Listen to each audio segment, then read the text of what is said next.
Ils avaient éclaboussé une femme noire de Coca-Cola au travail. Son mari milliardaire était arrivé et avait licencié tout le monde. Le liquide brun coulait sur les boucles de Nina Thompson, trempant son chemisier bleu marine, tandis que le rire cruel de Jessica Whitmore résonnait dans le bureau marketing d'Apex à Manhattan. Oups. Je pensais que tu avais besoin de rafraîchir ces idées médiocres. Le directeur blond avait ricané et laissé tomber la canette vide sur le bureau de Na.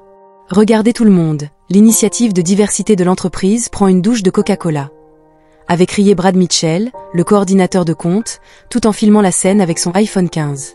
À ses côtés, Samantha Chin, l'assistante RH, riait en tapant frénétiquement sur son téléphone portable, se moquant de l'embauche basée sur des quotas plutôt que sur des compétences #RealityCheckNick. Na se tenait immobile, le soda dégoulinant de ses cheveux bouclés sur les rapports qu'elle avait soigneusement préparés pour la réunion des investisseurs. À 29 ans, elle était la seule analyste noire dans un océan de privilégiés qui la traitait comme une étrangère depuis son premier jour, il y a 6 mois. « Tu sais quel était ton problème, Nena ?» Jessica s'était approchée d'elle, son parfum Chanel se mêlant à l'odeur sucrée du Coca-Cola. « Tu ne connaissais pas ta place. Tu pensais pouvoir t'asseoir à la même table que nous simplement parce que tu avais un petit diplôme universitaire public. » La salle de conférence aux parois de verre était devenue un véritable bocal à cruauté. D'autres employés observaient depuis l'espace commun, certains embarrassés, la plupart indifférents. C'était le vendredi avant la fête du travail, et le bureau était plus vide que d'habitude, le moment idéal pour une humiliation calculée. Na avait pris une profonde inspiration, ses yeux marrons brillants de ce que Jessica avait interprété à tort comme des larmes. En réalité, c'était de la détermination. Elle avait calmement sorti son téléphone, ignorant les railleries qui continuaient. « Tu allais appeler ta mère ou ton petit ami Uber ?» avait ricané Brad en rapprochant la caméra. « Je parie qu'il vit dans le Bronx et qu'il a pris le métro aujourd'hui. » Samantha avait laissé échapper un rire strident. « Les gars, vous êtes terribles. Mais c'est vrai, n'est-ce pas, Nena?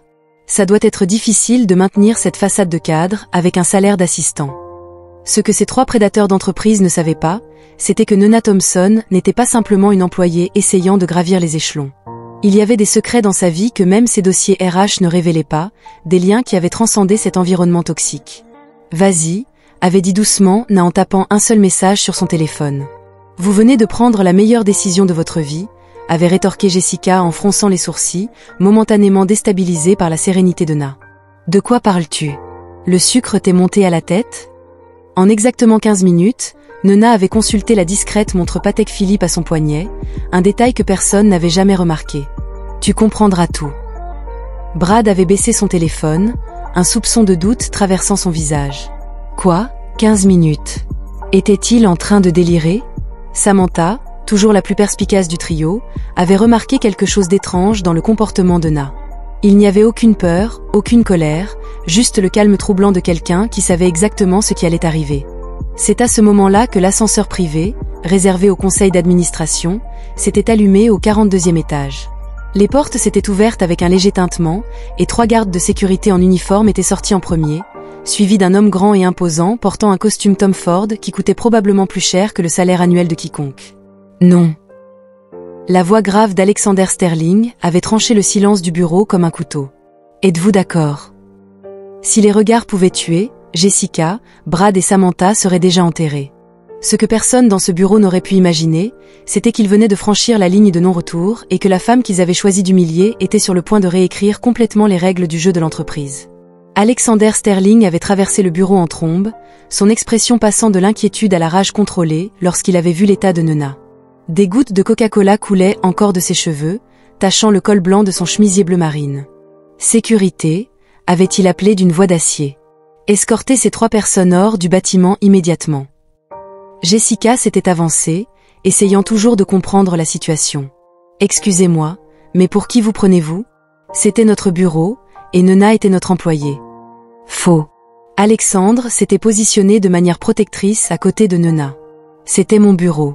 Sterling Enterprises est l'actionnaire majoritaire d'Apex Marketing. » Brad avait laissé tomber son iPhone avec fracas sur le sol en marbre. Le visage de Samantha s'était vidé de sa couleur alors qu'elle effectuait une recherche rapide sur LinkedIn. Alexander Sterling, président et directeur général de Sterling Enterprises, avait une valeur nette de 7,8 milliards de dollars. C'était le problème quand on jugeait les gens sur leur apparence, avait finalement dit Na en s'essuyant calmement le visage avec un mouchoir. Tu n'avais jamais pris la peine de découvrir qui j'étais vraiment. L'histoire de Nona Thompson-Sterling avait commencé 4 ans plus tôt, lorsqu'elle avait rencontré Alexander lors d'une conférence technologique au MIT. Elle était une étudiante boursière complète. Il était un conférencier invité. Ce qui avait commencé comme une discussion sur les algorithmes d'apprentissage automatique s'était transformé en un amour qui avait défié toutes les attentes sociales. Mais pourquoi travaillait-elle ici ? Jessica bégayait, son cerveau luttant pour réconcilier la femme qu'elle humiliait quotidiennement avec l'épouse de l'un des hommes les plus puissants de New York. Nona avait souri pour la première fois depuis l'incident. Parce que je crois qu'il faut gagner sa place, pas l'hériter. Je voulais prouver ma valeur sans utiliser le nom Sterling. Au cours des 6 derniers mois, elle avait méticuleusement documenté chaque cas de discrimination. Des impressions de courriels désobligeants, des enregistrements audio de réunions où ses idées avaient été volées, des vidéos de sécurité montrant le traitement différentiel. Tout était stocké dans le cloud, attendant le bon moment. Tu pensais que j'étais faible parce que j'étais silencieuse, avait continué Nona, ses yeux brillants de détermination. Vous aviez confondu dignité et soumission. Grosse erreur. Un homme en costume gris était sorti de l'ascenseur. Marcus Shinn, avocat principal de Sterling Enterprises et témoin de Nona. J'avais ici une documentation complète sur le harcèlement moral, la discrimination raciale et la création d'un environnement de travail hostile, avait-il annoncé en distribuant des dossiers à Jessica, Brad et Samantha. C'est ridicule, avait explosé Brad. C'était juste des blagues. Elle ne s'était jamais plainte. Une blague. Alexander avait pris le téléphone de Brad, qui était toujours en train d'enregistrer. C'était comme lui jeter du Coca-Cola dessus et appeler ça une douche de diversité. C'était comme dire qu'elle vivait dans le Bronx et qu'elle avait pris le métro juste parce qu'elle était noire. Samantha s'était mise à pleurer. J'avais des factures à payer. Une famille. Nona avait observé sèchement. Moi aussi, j'avais une famille. Ma mère était infirmière. Mon père était chauffeur de bus. Ils avaient travaillé toute leur vie pour me donner une éducation. Et tu pensais que cela me rendait inférieure. Ce qu'aucun des 3 ne savait, c'était qu'au cours des dernières semaines, Nona avait discrètement mis en place un nouveau système d'analyse de données qui augmenterait l'efficacité d'Apex de 47%. Le projet valait des millions et était enregistré exclusivement à son nom. Vous avez 30 minutes pour débarrasser vos bureaux, avait déclaré Alexandre. Toute tentative de représailles entraînerait des poursuites judiciaires immédiates. Jessica, dans un dernier acte de désespoir, s'était tournée vers les autres employés qui regardaient, choqués. Vas-tu laisser cela arriver ? Tout le monde ici savait comment elle était. Le silence était assourdissant. Plusieurs collègues avaient baissé les yeux, honteux. Tom Williams du département informatique s'était manifesté. En fait, Jessica, beaucoup d'entre nous admirent le travail de Nona. C'était vous qui aviez créé cet environnement toxique. Alors que la sécurité s'approchait, Nona avait pris son ordinateur portable et ses dossiers personnels. Elle s'était arrêtée près de Jessica et murmura. Tu sais ce qui est ironique ? J'allais démissionner aujourd'hui, mais tu venais de me faire un bien meilleur cadeau. La montre Patek Philippe qu'elle portait au poignet, un cadeau de mariage d'Alexander, indiquait 15h47. Dans exactement 13 minutes, une note serait envoyée à toute l'entreprise annonçant des changements radicaux dans la politique de diversité et d'inclusion. Alex, Nona avait touché le bras de son mari. Je veux utiliser ça pour quelque chose de plus grand, pas seulement pour me venger. Il avait hoché la tête, comprenant immédiatement. Le fonds de bourse que tu voulais créer. Exactement. 4 jeunes noirs dans le secteur des technologies, financés par la valeur des actions que ces 3-là possédaient dans l'entreprise. Ce que ces prédateurs d'entreprise avaient interprété comme de la faiblesse était en réalité la force silencieuse de ceux qui rassemblent des preuves, attendent le bon moment et transforment l'injustice personnelle en changement systémique. Mais la partie n'était pas encore terminée. Le véritable impact de ce qui s'était passé ce vendredi après-midi commençait, à peine à se faire sentir. La salle de panique numérique d'Apex Marketing s'était effondrée lorsque Marcus Shinn avait commencé à projeter une présentation intitulée « Preuve d'un environnement hostile ». Thomson contre Apex Marketing, sur l'écran principal de l'auditorium. La réunion d'urgence convoquée pour tous les employés avait promis des clarifications importantes concernant les changements structurels. Non, non, non, avait crié Jessica en essayant d'atteindre l'ordinateur portable de Marcus. Tu ne peux pas faire ça. C'est une atteinte à la vie privée. Alexandre avait répété avec un sourire froid. Comme ces emails que vous aviez envoyés à tout le département. Sur l'écran, un message de Jessica était apparu, la nouvelle diversité est arrivée aujourd'hui. Je parie qu'elle ne tiendra pas un mois. Quelqu'un veut parier sur combien de temps il faudra avant qu'elle ne revienne dans le ghetto ? Brad avait pâli lorsque la diapositive suivante montrait des captures d'écran d'un groupe WhatsApp appelé Elite Apex, où il publiait quotidiennement des photos de Nona avec des légendes telles que « J'ai retrouvé la femme de chambre disparue » et « Quelqu'un l'appelle un Uber ». Comment as-tu obtenu ça? Samantha avait eu le souffle coupé en voyant apparaître ses propres publications Instagram, dont une où elle avait secrètement filmé Na en train de déjeuner seule avec une légende disant que le quota n'avait pas d'amis #réalité. 6 mois, avait dit calmement Na en marchant vers le centre de l'auditorium. Pendant 6 mois, vous aviez créé une archive numérique complète de votre propre discrimination. Chaque capture d'écran, chaque clip audio, chaque vidéo. Les RH avaient des copies de tout. La diapositive suivante avait révélé quelque chose qui avait tenu tout l'auditorium en haleine. Projet prometteur, nouveau système d'analyse marketing prédictive, développé par Nina Thompson Sterling. Valeur estimée, 47 millions de dollars. Statut, breveté. Pendant que vous perdiez votre temps à m'humilier, avait continué Nina, j'avais développé un algorithme qui allait révolutionner l'analyse des données en marketing. Sterling Enterprises avait déjà acheté les droits exclusifs. Jessica avait titubé en arrière. Sterling Enterprises? Mais cela signifie que chaque centime de profit généré par ce projet au cours des 20 prochaines années ira directement au fonds Nina Thompson pour les bourses d'études en technologie pour les jeunes noirs, avait ajouté Alexander. Financé initialement par la vente forcée des actions que vous possédiez tous les 3 dans cette société. Brad avait tenté un dernier stratagème désespéré. C'était de l'extorsion. Nous allons vous poursuivre en justice. Marcus Chin avait ajusté ses lunettes. L'extorsion, c'était du chantage. Nous avions simplement présenté des preuves documentées de crimes haineux, de harcèlement moral et de discrimination raciale systématique. Ces crimes pouvaient entraîner des peines allant jusqu'à 5 ans de prison à New York. La diapositive suivante avait affiché l'organigramme de l'entreprise avec 3 cases clignotant en rouge, Jessica Whitmore, Brad Mitchell et Samantha Chin. Tous étaient marqués pour une fin de contrat immédiate, pour juste cause. Vous ne pouvez pas nous licencier pour juste cause, avait crié Jessica, des larmes de colère coulant sur son visage. Nous allons nous battre contre cela.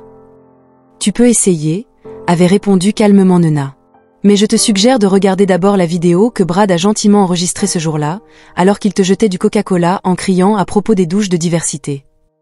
La vidéo avait commencé à jouer, et la voix de Brad résonnait dans l'auditorium silencieux. Je parie que tu vis dans le Bronx et que tu as pris le métro pour venir ici aujourd'hui.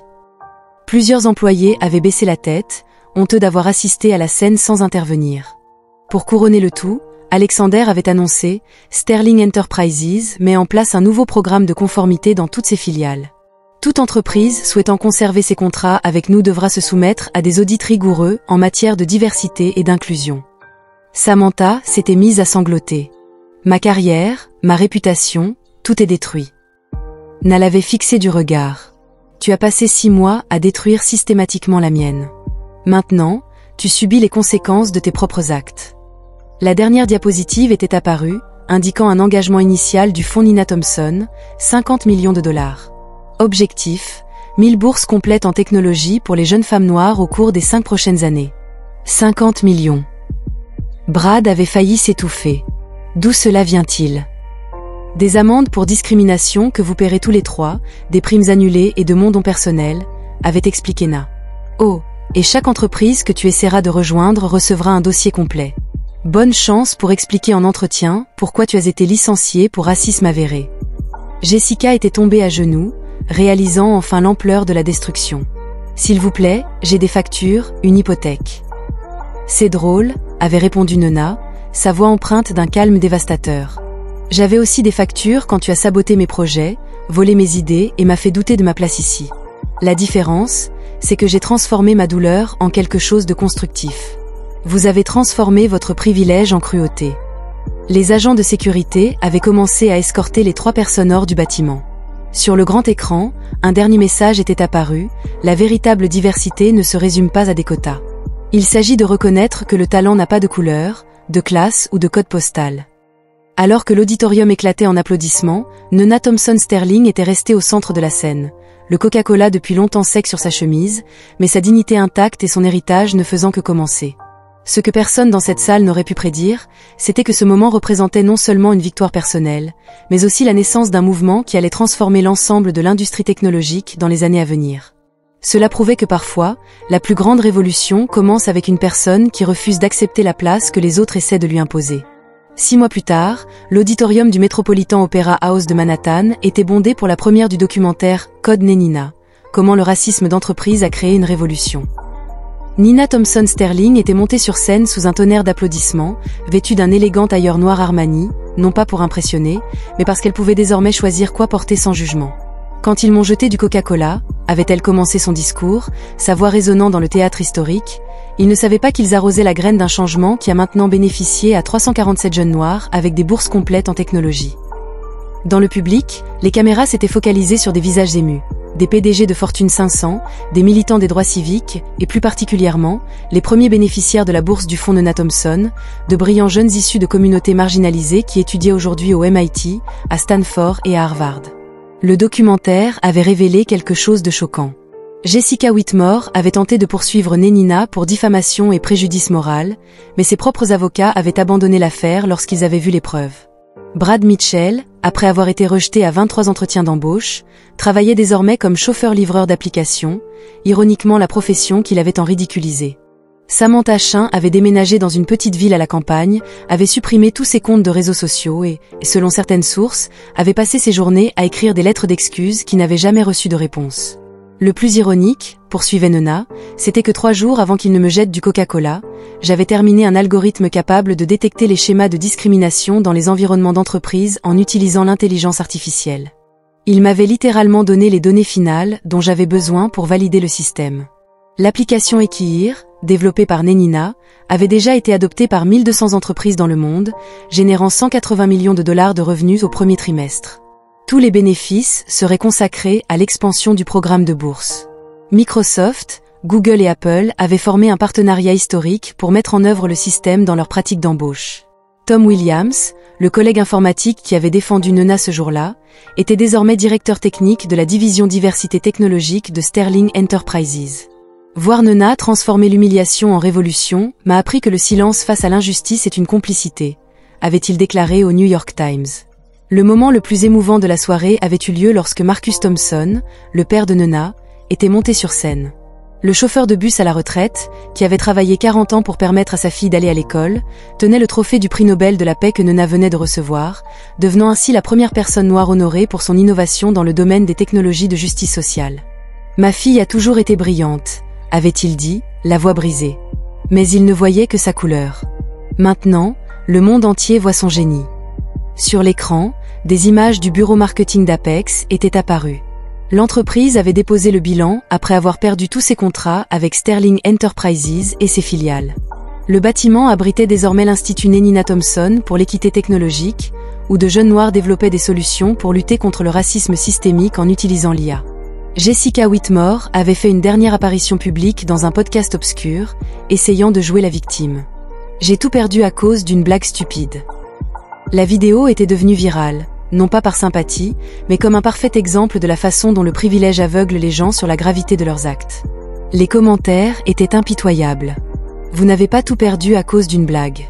Vous avez récolté ce que vous avez semé pendant des années de racisme. Na avait terminé son discours avec des mots qui allaient devenir viraux. Ils m'ont demandé si c'était de la vengeance. Je disais que c'était de la justice. La vengeance détruit. La justice se construit. J'ai transformé chaque goutte de ce coca en carburant pour changer un système entier. Parce que la plus grande révolution ne consiste pas à éliminer ceux qui nous oppriment. Il s'agit de construire des échelles pour que d'autres n'aient pas à subir ce que nous avons vécu. Alors qu'elle descendait de scène, son téléphone avait vibré. C'était un message d'une jeune fille de 16 ans du Bronx, Mademoiselle Sterling. Je viens d'être acceptée dans le programme de bourse. Je suis la première personne de ma famille à aller à l'université. Merci de ne pas avoir abandonné ce jour-là. Na avait souri, se remémorant ses propres paroles cet après-midi-là. Vous venez de prendre la meilleure décision de votre vie. Et en effet, il l'avait fait, mais pas de la manière dont il l'espérait. 1 an plus tard, l'effet Nina était devenu un terme académique pour décrire comment l'exposition au racisme institutionnel pouvait catalyser un changement systémique. Jessica, Brad et Samantha étaient devenus des études de cas dans les universités sur les conséquences des préjugés dans l'environnement des entreprises. Pendant ce temps, Nina Thompson Sterling avait poursuivi sa mission de transformer chaque acte d'injustice en une opportunité de changement social. La leçon était claire. Dans ce bureau de Manhattan, 3 personnes avaient choisi la voie de la haine et avaient tout perdu. Une personne avait choisi le chemin de la justice et avait changé le monde. Car au final, le racisme ne détruit pas seulement ses victimes, il détruit principalement ceux qui le pratiquent. Avez-vous déjà été témoin d'une injustice qui aurait pu être transformée en changement positif? Partagez votre histoire de dépassement de l'adversité dans les commentaires. Si cette histoire de justice et de transformation vous a touché le cœur, abonnez-vous à la chaîne et activez la cloche pour plus d'histoires qui prouvent que la vraie vengeance ne consiste pas à détruire ceux qui nous font du mal, mais à construire un monde où personne d'autre n'est blessé de la même manière.